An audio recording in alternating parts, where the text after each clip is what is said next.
प्रणिती शिंदे यांच्या विरोधामध्ये जे उमेदवार उभे आहेत ते तर इथले नाहीत असं मी ऐकलं। मला असं वाटलं ते माळशिरसचे आहेत, पण नंतर आम्हाला असं कळालं की ते बीडचे आहे।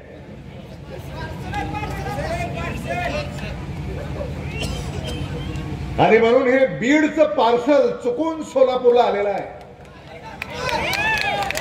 त्यामुळं हे बीडचं पार्सल जे चुकून सोलापूरला आलेलं आहे त्याला परत बीडला पाठवून द्या, हे आव्हान मी आपल्याला आज या निमित्तानं करू इच्छितो।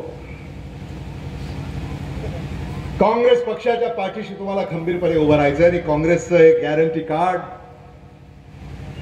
प्रणिती शिंदे यांनी आपल्या हातामध्ये दिलेलं आहे। राहुल गांधी यांनी हे काँग्रेसचं गॅरंटी कार्ड आपल्यासाठी पाठवलंय आणि हे काँग्रेसचं गॅरंटी कार्ड हे काही आश्वासन नाही, हे वचन आहे। कर्नाटकामध्ये तेलंगणामध्ये या वचनाची पूर्तता झालेली आहे।